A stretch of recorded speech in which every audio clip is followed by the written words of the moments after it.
Ian Fleming creates James Bond in 1952, and by the end of that decade, the character has made quite an impact in the world of popular literature. In the 1960s, Secret Agent 007 becomes a cultural icon. But James, I need you. So does England. In the summer of 1977, the success of The Spy Who Loved Me firmly establishes the character's enduring popularity and gives producer Albert R. Cubby Broccoli enormous clout to make his next 007 adventure the biggest yet. For James Bond, the sky is no longer the limit.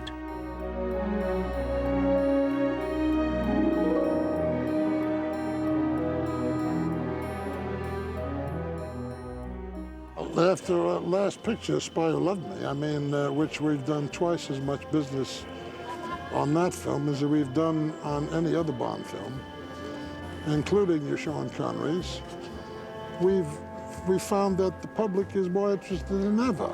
At the close of The Spy Who Loved Me, filmmakers announced the next Bond film will be For Your Eyes Only. With the resurgent popularity of science fiction, Cubby Broccoli and United Artists quickly decide to change course and film Ian Fleming's third Bond novel, Moonraker. James Bond into space, out and beyond, 007. Fleming's story of a mad industrialist who builds an ICBM with an atomic warhead aimed at London is considered too tame for the times. When he wrote Moonraker, it was a little piddling rocket that went up to destroy London. Well, I mean, nobody would notice, you know him, especially when you've just done a movie in which somebody is going to destroy the world. We have to advance ourselves with the story. The filmmakers keep the name of the villain and little else. Work immediately starts on building a story. We were very interested in making a spectacular film, a sort of extravagant film. That was the concept, bigger and better. Cubby decided we had to go into space. And at the time, NASA was planning to get their space shuttle off before our film got off. We were hoping to coincide with the shuttle going up for real, and we would open our picture with a shuttle in it, so that would have been marvelous. The concept of James Bond in space seems irresistible, but Cubby Broccoli wants to make certain the film will be based on reality. We're not science fiction, we're in fact science fact. With that edict, the writing process begins. The working process on any Bond movie, in terms of writing the script, is a fairly communal activity. It's all done by committee. It's a team. The beauty of the Bond films is that there was no hierarchy in when it came to ideas. You could have been the accounts assistant and come up with some really outrageous idea, and that would have been taken on board. We seem to know what the public wants. Obviously, we had to go for something, so we went for the action and the comedy. One of the problems with writing a James Bond movie is to find places to go to which are exotic and exciting, which nobody's ever been to before. I went out with Bill Cartledge to India and Nepal, and we looked around to see what we could do there. From that scouting trip, we reckoned that we'd need a lot more preparation than we had time for. Ultimately, we went there with Octopussy. But it has to be right for the story, and we just couldn't see the elements. For one key location, the crew travels to Brazil. I came down here on a trip and suddenly saw all of this, and, well, it gave us an idea. Cubby was taken on a trip to Iguazu Falls. He looks at this location, which is the second largest falls in the world and had been totally unexploited by filmmakers, and says, well, we've got to shoot some of our James Bond film there. In those days, the Concorde actually flew from Paris to Rio. And it was a 5-hour trip. We were flying around Brazil in private Learjets, going to Manaus, Rio de Janeiro, Iguazu Falls. San Salvador. Decided, well, you know, Brazil has some potential. Never have I felt more like James Bond myself, staying at the best hotels, beautiful women, beautiful situations, and getting paid for it. We then fashioned a sequence for the Rio Carnival. What we did, the Mardi Gras, we shot a year before, the real one. Now, I mean, that is a major, huge event, and although the script wasn't finished by a long shot, we did actually mount effectively a documentary kind of unit. I went with Claude Renoir and a camera team, and we shot the real carnival and the Mardi Gras. With the story coming together, other factors affect the filmmakers. The The British government at that time decided that it wanted to change its tax laws. There was a feeling that it was necessary to move out of the country. And I had worked in France, so they asked me if, without losing production value, we could do the film in France. And it was a tall order. And I said, after sort of surveying all the studios in Paris, provided I get every studio in Paris. We took over all the stages, which didn't make us too popular with the local film industry. Even for a film as large as Moonraker, some ideas proved too ambitious at the time. There was two small aircraft called microlights, and they were based at an airfield in Oklahoma. So Cubby suggested that I go out to Oklahoma, look at these aircraft, decide whether, what we needed, how we were going to film. The planned sequence is ultimately dropped from the film, but not from the minds of the filmmakers. So these never made it into the final film on Moonraker, but we did use them for Octopus in the opening sequence where Bond uses it to make his escape. An element which cannot be ignored is the movie's complex special effects. At first, the producers turned to some of the most prominent companies in the United States. One of the agents came in with a demand that was much more than we thought it should cost, and a percentage. I forget the name of the guy, but whoever it was then said, yeah, we want 2% of the profit. And I said, we can't do that, that's ridiculous. At which point Cubby Broccoli showed them the door and said, thank you very much, and then turned to us and said, now we're going to do it, boys. We didn't have the time to do any opticals. It was very difficult in those days to figure out how in the world these things could be done. We had quite a few hundred shots to do in space. We had front projection, we had rear projection. We had rotoscoping. I came up with this idea, which is not a new idea by any means, and that was to wind back in the camera. Shoot elements and then wind back the film in the camera, and then shoot the element, another element, wind back the film in the camera and shoot another element. And of course we started to do this and we all got very nervous. You had to get them all lined up so that none were superimposed over another, because that would give away the fact that these were shot in separate elements. So we did a few tests and we realized that it was quite a way of actually achieving a fantastic quality. Derek Meddings and his crew take over Pinewood Studios to shoot the effects. Moonraker is now set to shoot in 4 studios in 3 different countries, and the filmmakers are still scouting locations. I always remember it was in Venice when I was informed of what the budget of the picture might be. Yeah, Bill Cartledge came in and he was beside himself. He couldn't believe it. I rang Cubby and said, I've got some kind of interesting news. I said, well, it's a really rather lot of money, Cubby. It's $32 million. We went through it and it was all there. He said, yeah, that's a lot of money. It is a lot of money. But there you are, you see. Things cost a lot of money if you want to do it right. He was kind of always very cool about that. Enjoy your flight.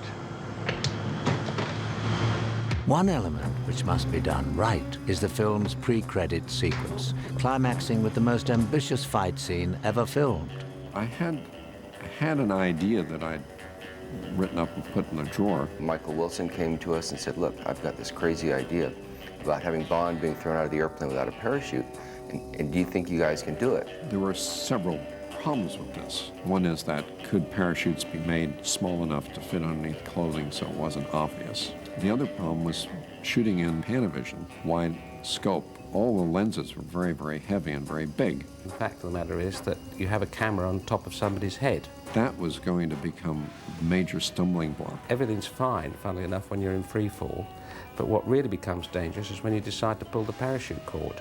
Well, the G-force is colossal. It'll break the neck of the camera operator when he opens up his own parachute after free falling. I was in Paris, down around the Boulevard Saint-Michel, and there was an old camera store there, a lot of secondhand stuff, and in the corner I saw something that looked like a wide-angle lens, very small, and I said, what is that? And they said, oh, that's an old Panavision lens. Panavision lenses with glass, of course, quite heavy, and this was a plastic lens.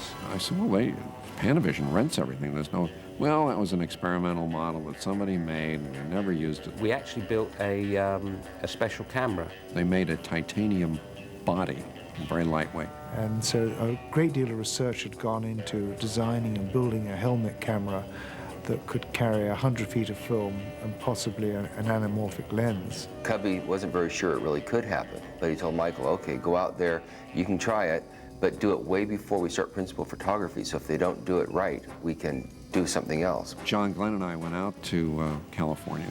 I again broke the sequence down into very easy, manageable pieces, and all I wanted was looking for were 3-second cuts. Each time they went up, they'd do a 3-second cut. We went down to Pope Valley, and the star was Roger Moore, and as you know, BJ's different look than me, and I was much more like Roger Moore, so my very first stunt job, I got to double James Bond. And he throws his arms back and he goes herring down and catches up with B.J. Worth, who was playing the pilot. I was a world champion, the captain of the U.S. team as a world champion, and my partner was a free-fall photographer. Despite the lightweight camera, cinematographer Randy DeLuca must still create a special technique to soften the shock on his neck when the parachute deploys. He used to tie a rope around the parachute so it would open very slowly. And when you think that you're doing free-fall stuff, the ground is coming up very quickly. And it would take him 2 or 3 times longer to deploy his chute. The boys made 88 jumps, and John Glenn would edit the material as they did it and tell them exactly what to do in each jump. I would get the rushes. We'd run it the next day on the airfield. We didn't know much about making a movie. I knew really very little. And John Glenn taught us a ton of stuff. He sub-directed and edited and put the whole sequence together, and that's how we got the parachute jump sequence. With deadlines looming, Cubby Broccoli and Louis Gilbert cast the key roles in Paris. I'd made about 3 pictures in France before this one, and I knew a lot of the technicians and I knew a lot of the actors, and I knew that Lonsdale spoke very good English. They wanted a French actor because it was a co-production, and if you make a co-production, you had to have a French actor. So I met Louis Gilbert, and immediately it was settled to be done. Voila, so. Michael Lonsdale is a very fine French-speaking, English-speaking actor, totally bilingual. It is wonderful to be the villain and say, I'm going to destroy the world. The end of civilization as you know it. The role of Dr. Holly Goodhead is cast through a chance encounter. I happened to meet her on a plane, actually. It was very strange because I was assigned the seat next to him. And at the time, he was talking about this movie, and I wasn't really interested in working. I just wanted to go home and be with my friends and get away from it all, you know. And, but I thought that was very odd that I would be assigned the seat next to him anyway. And I thought that at the time, wouldn't it be strange if this was the next film I did? And it is. She was American, very different from the other Bond girls. She had a very cool exterior. 48 à première. Your powers of observation do you credit, Mr. Bond? It is Mr. Bond, isn't it? Well, James, to my friends. Holly Goodhead. The name of Holly Goodhead was something I came up with because obviously it was very, very Fleming. I have to be honest, I have to say that I actually like that I have one of the more obscene names. I do. Some parts are cast close to home. The part of Chang is played by Toshiro Suga, who is Michael Wilson's Parisian Aikido teacher. By popular demand, Richard Keel returns to the role of Jaws. We actually shot Spy with 2 endings, as you know. He sort of comes out of the water and he's fine. We could have killed him off, but we shot that as an additional scene just in case we didn't want to kill him off. When the director's grandson saw The Spy Who Loved Me, he said, Grandpa, I like Jaws. Why does he have to be a bad guy? We got an enormous amount of fan mail, an enormous number from children saying, why can't he be a goodie and not a baddie, you know? Shortly before production begins, cinematographer Claude Renoir is forced to withdraw from the project. The original cameraman was going to be Claude Renoir, who had a very good relationship with Louis.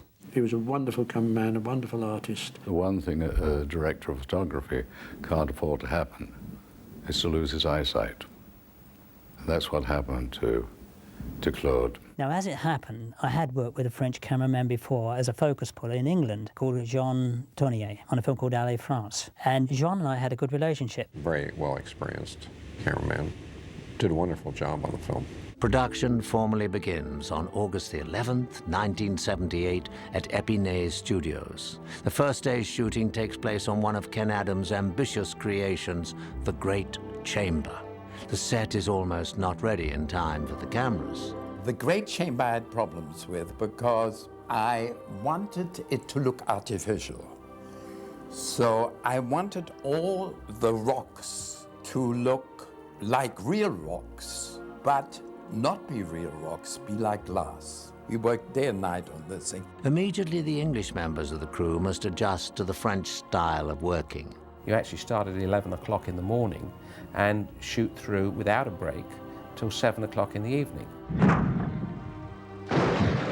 The scene, which looks simple, requires a unit to shoot in Guatemala for the exteriors of the pyramid and another unit to travel to the United States. Most of it involved a 24-foot python. We got those out in Tarzana. There was a fellow who had a pair of them and put them in big boxes. They weighed 400 pounds each, and we brought them out to Silver Springs, Florida. And the pythons, you put them in the water, and they just swim out and get up on the bank and want to sun themselves on the float, because it was too cold to be in the water. So what we'd have to do to have them chase our actor was to put the stuntman in the water between the float and take the python out and drop him out of a boat, and he'd swim towards the man and just pass him and get up on the float. To complete the scene back in France, the crew must move across town to the Studio de Boulogne, where Ken Adam has built his control room set.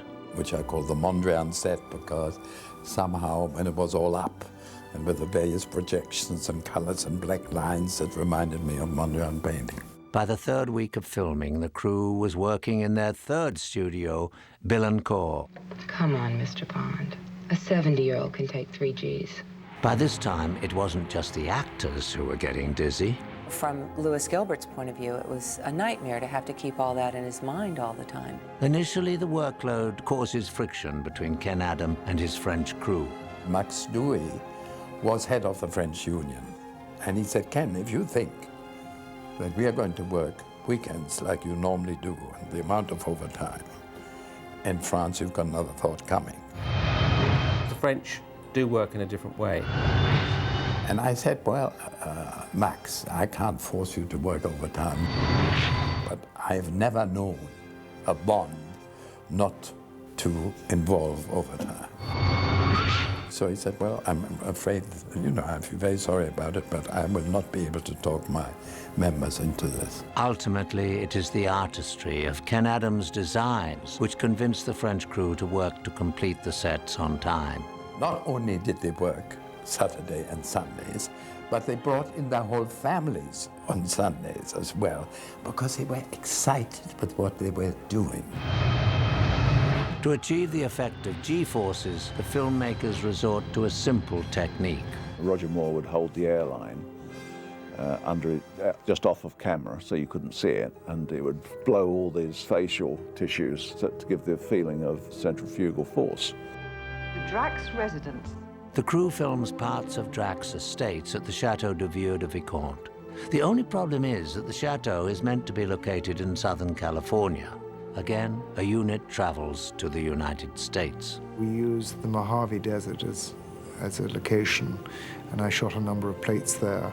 And then there's the journey that Bond takes from Los Angeles Airport, so we had to shoot doubles taking off. On September the 25th, the crew begins filming in the famed monastery of St. Nicolo on the Venice Lido. I used the interior of that monastery as M's office again, and Moneypenny's office. The monastery takes its name from someone even more famous than James Bond, Saint Nicholas, also known as Santa Claus. In Venice, the unit must shoot a mammoth action scene in a city made up of 118 islands and 400 bridges. Originally, writer Christopher Wood wanted Bond to take Venice by motorcycle. I thought Bond getting on a motorbike and screaming around this, because you could have used the water as well, humpback bridges, motorbikes spinning off and landing on gondolas and then off onto the other side. The gondola, which was a splendid idea and sort of rang a change on the normal boat chase thing. What we did in the first instance was get a gondola, and we had to get a clapped out one and virtually rebuild it because nobody would sell us their prize gondola. Gondolas are not designed to travel at high speed, a problem which the crew discovers when they mount one with a 120 horsepower engine. They get this thing out and they wind it up. It went up to about maybe 15, possibly more. We didn't have an actual speedo on the damn thing. And then suddenly ploughed itself straight under and down to the bottom. So that was the first experiment that didn't work. Ultimately, the crew customized 4 gondolas for the sequence, sending them through the canals of Venice at 60 miles per hour.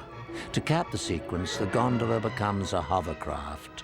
It seems like such a simple idea in the script. There was the illusion that the thing rose up out of the water. And so I'm sitting there in a nice grey silk suit on the thing and push the button, and the thing starts to rise up out of the water, and then whoop, and it throws me into the lagoon. There are 40,000 tourists watching. They think that's rather fun. I don't think it's very much fun at all. I have to go and change my suit. We've been given the impression that all the tourists had gone away by then. Well, I can tell you they haven't. 5 times it tipped over. Luckily, I only had 5 suits. One more take and we wouldn't have been able to do it. We shot at the time when there were thousands of tourists, and to try and clear St Mark's Square with the police was impossible. Perhaps the most complicated thing of Venice was the amount of people that we had to contend with that wanted to watch us shooting. The police said, don't worry, we'll keep the crowd back. Well, what they did, they formed them in 2 lines, like the coronation, and Roger had to drive across the square. It was just ludicrous. It made the director's life, the assistant director's life, and the people that were working on the set very difficult. So I said to them in the end, look, whatever you do, just disappear. Just take all the police away and don't worry about it. You can't control ordinary tourists. They don't know there's a film going on. Well, of course, they all reacted as they would react. They all thought, what the hell is going on? I was absolutely petrified. I said, I'm driving this, people don't know. I'm going to hit somebody. I don't have that much control of it. You had to be a bit tricky with that because it was a very unwieldy vehicle. Venice proves to be the 11th and last time Bernard Lee appears as M, a role he created in Dr. No. I think I can recall you mentioning it. I remember a lovely story because my wife was there and Geoffrey Keane. And we were all going out to dinner. And we met down in the downstairs in the hotel where we were all staying. And suddenly Bernard saw it, he got a piano there. So he started down playing the piano, and all the people sort of sitting round were fascinated. We said, come on, Bernard, we must go to dinner now. And he said, no, it's all right, I'll come in a minute. And we waited. And we said, look, we've got a table booked, Bernard, we're going. All right, old boy, you go. I'll follow you in a minute. He never came, and when we came back, he was still playing at the piano to this adoring audience all the way around him. Oh, he was a wonderful man. He really was. I love that man. Mr. Drax will see Mr. Bond in the drawing room, Miss Dufort. In November, the unit moves back to France, where they take advantage of the local architecture at the Château de Gaumont, the new Pompidou Centre, and even some local mining shafts. Eventually, the crew even shoot at a hangar at Charles de Gaulle Airport. But it is the amazing production design by Ken Adam which brings the film to life. Astonishing, you know, each time we went to a new set, I had a real shock. The Ken Adam sets were extraordinary. I mean, I can't even believe how incredible they are. I think for the audience, you know, the Ken Adam sets, like in Moonraker, you know, were why the film was such a big success. Director Gilbert films many record-breaking moments, including the largest amount of breakaway glass ever used in a single scene. 3, 2, 1.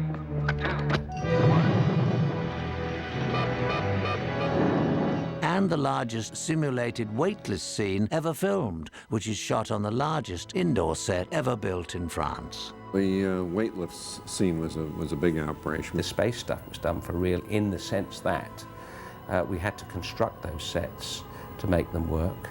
We did have to suspend people. It was very, very difficult to keep them out of people on wires. That's done with you wear a harness underneath and you've got cables going and you can do different movements, you can do somersaults. We had principals weightless, which is always difficult. You know, I loved it. It was like being a trapeze artist or a bird or something. It took hours and hours of rigging, days and days of rigging, and to get it right.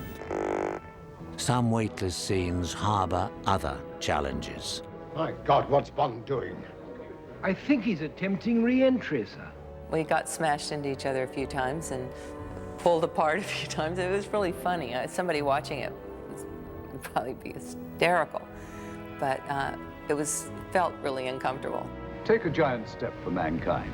The camera was on the floor and shooting upwards, and I was suspended on a little wire, very thin, and up I went, 15 meters. That was impressive. Looking down was a strange feeling. Ooh, tremendous experience. After Christmas in Paris, the cast and crew leave for Rio de Janeiro. Roger Moore, recovering from kidney stones, follows a few days later. We then arrived in Rio. The plane landed, I could see the unit shooting the arrival of Concorde. And then, of course, the plane went over to a special area. I had to get off, go in, get made up, get dressed, get back on the plane, and then walk down the steps for Bond arriving in Rio, not me from renal colics. Within 2 days, the crew begins filming the most challenging stunt sequences in the movie. We had a fight on top of the cable car that went up to Sugarloaf Mountain. It was a very difficult sequence to do because we had these guys fighting on the top. What we did is have a normal size stunt fellow, and we had Dickie Graydon, who was very small. I actually doubled for Richard Keel. It was considered that I would be able to double Roger Moore because I was that much smaller than Roger. The first time you go up, yes, there's an experience that you have where it's very exciting. That's when the excitement and the fear, if it's very closely related. I remember the production manager, Bill Cartledge, kind of watching these guys rehearse all day. I started saying it doesn't look too difficult to me, I'll probably have a go myself, in an attempt to get the price down. They said, Bill, if you'll go up on top of the cable car and just stand there and just ride it up and back, we'll do your deal. When actually called upon to do so, I think I remember being obliged to pay the original price suggested. We couldn't be attached by wires because we were weaving in and out of the structure at the top of the cable car. You're always grabbing something because it's always good to be in contact with something secure when you're in that situation. We were like about 2,000 feet above the ground, and it's like the size of a billiard table, if you like. There was one item of the fight that I felt was unreal to be unattached, and that was when I had to fall over the edge of the cable car, grab a rail with one hand, and hang over the valley. He had his harness on underneath, but he didn't have the cable ready because this particular shot was going to take place a little later in the day. And Louis Gilbert is over on the land, and he shouted across, is the stuntman ready to fall over the side? And of course, Richard didn't have his cable on, but he was so brave, and he didn't want to sort of embarrass everybody by saying, well, I'm not ready. So he actually did the shot without the safety cable on. So when I was falling down over the edge, I hung on to the top of the roof with my hands to act as a brake. I still nevertheless went over the edge. I was so worried about this, and suddenly he fell and was hanging by his hands over this, 1,000-foot drop. And that was a very nasty moment because there was nothing else you could do but go for it and hope it worked. I just forgot to say cut, and the chap was hanging there, and suddenly my assistant nudged me and says, cut, cut. He said, cut. It was so dangerous and it was so realistic. I could just see this poor man falling, you know. That was probably the most dangerous feeling I've had doing any stunt in my career. The crew quickly shoots Bond and Holly escaping from an ambulance with dummies standing in for the stars before tackling the recreation of Carnival with over 700 extras. Meanwhile, the second unit, directed by Ernie Day, attempts to film the scene which brought James Bond to Brazil. We went to Brazil in the first place because of this unique location at Iguaçu Falls. Iguaçu Falls is, I think, probably the widest in the world. It runs across in a series of cataracts, probably a mile, mile and a half, and it stretches across 3 countries. The idea that Jaws goes over the falls, Bond takes off in a hang glider. Trying to shoot that sequence at Iguaçu on those falls was going to be more than a little tricky.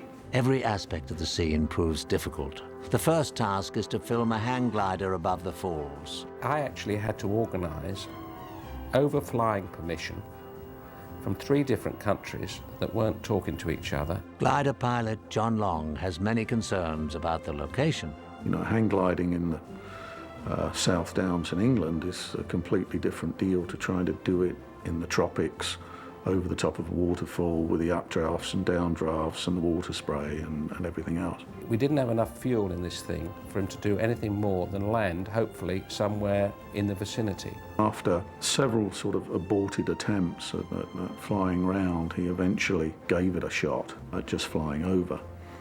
Lost lift, lost control, crashed into the trees and ended up with us all rushing down into the jungle to retrieve him. The shot of a real hang glider going over the falls is scrapped. The next challenge is to send speedboats over the edge. Our task was to manoeuvre this boat into a position just above the edge of the fall, so that on cue we could release it, and we'd have cameras set up down at the bottom of the falls to see the boat come over and crash down into the bottom. After days of work to manually position the boat near the falls, the crew is finally ready to shoot the big event. We got the boat out there. Despite my pleas, they said, no, you know, cut it free, release it, which we did. Of course, it was by nature an experiment because nobody quite knew what was going to happen. The boat came down and immediately impaled itself on a rock, absolutely right on the edge of the fall. It got stuck. It actually physically got stuck right on the edge and didn't go over. I think the front 3 feet of the boat were over the edge, and the back of it was firmly jammed on the rock. And it sat there tittering on the edge of this huge, you know, the 2nd largest falls in the world. And to get the scale of it, there was a little pimple sitting right on the edge of the rock there, and it failed to go over. The water at that point was, on average, probably about 4 feet deep, solid water pouring over the edge, and it's 300 feet straight down. In a very foolish, weak moment, I said, well, if we get a helicopter, and we'll fly out with a helicopter, and the helicopter can lower me down onto the boat, and I'll try and push it over. We got this helicopter going, and John Richardson himself, off of a wire, suspended from the helicopter, was actually dangled over this speedboat. It actually dropped me in the water 3 times, and I disappeared underneath. Then into the bushes on a little island twice, and eventually managed to get in the water, and I was sort of up to the chest, holding onto the boat, trying to shift it, which I couldn't do. Some stunts are performed on Bond films which never get to be seen. We tied a rope from my harness onto the cargo lifting point underneath the helicopter, and we flew back out. And now, having got hold of the front of the boat, the helicopter's trying to lift and pull out over the edge. I'm sort of holding on desperately, and my arm's getting longer and longer.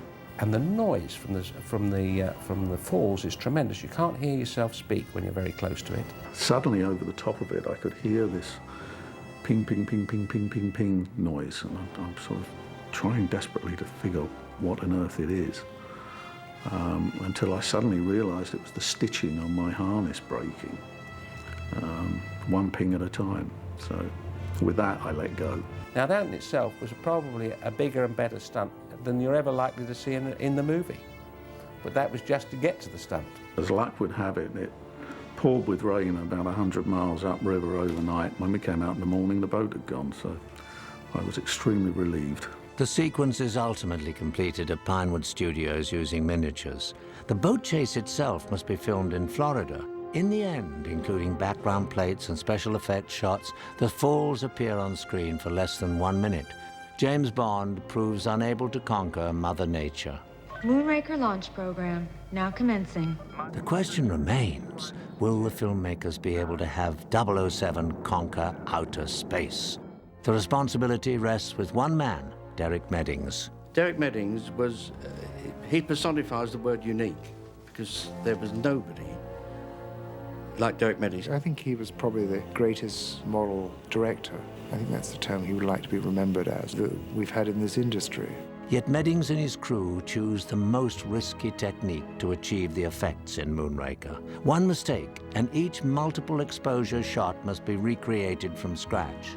Now, the only problem was, of course, that the shuttles, when they were flying in space, if they went over any stars, the stars showed through the black area. This meant tracking blackboards that covered up parts of the area because we knew there was going to be a a space shuttle there. Because we had a grid in the camera, so we knew roughly where the shuttle was moving from and to, and we would have all the stars, and as the shuttle approached, we would fade the stars out, and as it went over them, we would bring them back in again. It was a nightmare. How the heck we ever got this to work, I'll never know, but in the end, we were doing it without even thinking about it. It just became a matter of course. We had seen Kubrick's Ring space station in 2001. So I wanted to come up with something rather based on a mobile, like a sculpture. And Derek eventually built the big model brilliantly. It was probably about 20 feet across. It was on the 007 stage at Pinewood. One of the greatest shots for me in that picture is the way the space station is revealed, that you start at the top of it, so the sun is hitting it, and then you gradually reveal this whole mobile, rotating, I think is a wonderful shot. And the revealing shot that we did, I lit, the whole thing was lit with one light source. The 007 stage at Pinewood was used for just shooting models and the weightless people floating. The single most challenging shot has the entire crew holding their breath. The laser battle at the end of the film involved 48 passes of film in the camera. 48 passes on one piece of negative. Which meant that the film went through the camera 96 times because it had to be wound back. The more you handle the film, the more opportunities you have of something going wrong. The danger is that you pre-expose it, or you don't reload it in the pitch dark, or it gets a scratch from going through the camera. Which was terribly nerve-wracking because they had spent, many hours filming. This little piece of film suddenly becomes like gold dust, or even more precious than gold. You would take it down to the lab and hope you got it right. We started off with 20 takes, and by the time we'd finished, we were down to 6 because something had got screwed up on the way down. Even I got a bit nervous at that point. Said, look, don't keep telling me it's going through the camera every day. I prefer not to know. Just tell me when it's over. Moonraker 2, liftoff. For Derek Meddings, Paul Wilson, Robin Brown and the effects team, it is not over by a long shot. Using magnesium flares and projector bulbs to simulate the flaming exhaust, Derek Meddings creates the most realistic rocket launches seen on film. Meddings must create the contrails of a space shuttle in flight. To achieve this, Derek used salt. We had a very, very small shuttle, and it was hollow, and we filled it up with salt. It was pulled up on wire because all the salt inside it emptied out and gave us this lovely sort of trail which looked like the smoke from the rockets. Meddings must also figure a way to realistically blow up a space station in the vacuum of space, where flames will not burn. He suddenly had this brilliant idea, and he got a couple of shotguns, and we closed the stage down, sealed all the doors, and we shot it to pieces with 12-bore shotguns. Lewis Gilbert's remarks when he phoned us were, wow. I think the combination of Paul Wilson and Derek will never be matched. A great credit to Derek Meddings. Very, very clever. The wonderful models. Brilliant. The groundbreaking special effects earn Moonraker an Academy Award nomination. For audiences, the film is truly out of this world. Filmed in 4 studios, 7 countries, 3 continents, and costing more than the budgets of the first 6 007 adventures combined, Moonraker is larger than life in every respect. If this film is as good as we think it is, they'll want another one. I hope they do. In the summer of 1979, Moonraker smashes box office records around the globe. James Bond once again proves that no challenge, not even outer space, is too big for 007. Take me around the world one more time. Why not?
take my